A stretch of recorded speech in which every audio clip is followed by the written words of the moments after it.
নমস্কার বন্ধুরা, আদুরি রান্নাঘরে আপনাদের স্বাগত। আজকে আমি রান্না করব সাদা ডাল দিয়ে। দেখেন কিভাবে রান্না করতে হয়। প্রথমে আমি জল দিয়ে দিয়েছি আমার পরিমাণ মতো। এক বাটি মাসকলাইয়ের ডাল দিয়ে দিচ্ছি।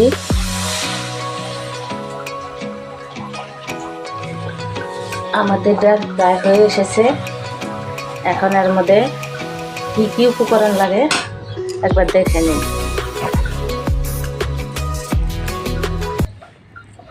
থোড় কেটে নিয়েছি, লবণ, তেল, পাঁচফোড়ন, শুকনা লঙ্কা 4-5টা, কাঁচা লঙ্কা, আদা আর একটু চিনি, পরিমাণ মতন লবণ,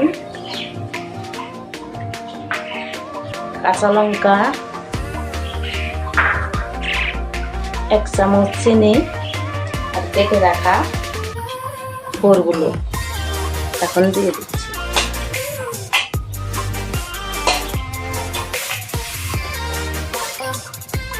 লাড়াচাড়া করে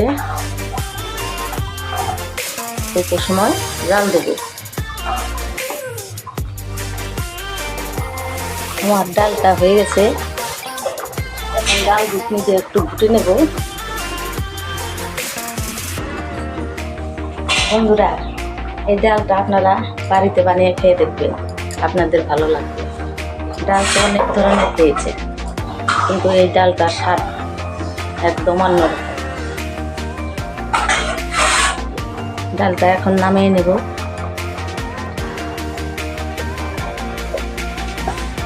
ডাল নামানো হয়ে গেছে, এখন সোমবার দিয়ে দিব। কড়াইটা গরম হয়ে গেছে, এখন তেল দিয়ে দিচ্ছি, তেজপাতা, 5টা শুকনো লঙ্কা,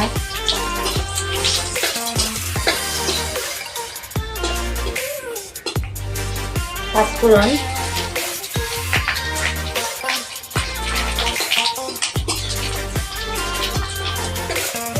আদা,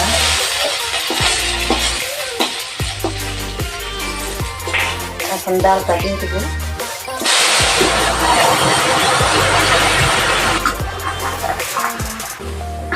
লাড়াচাড়া করে দিলাম।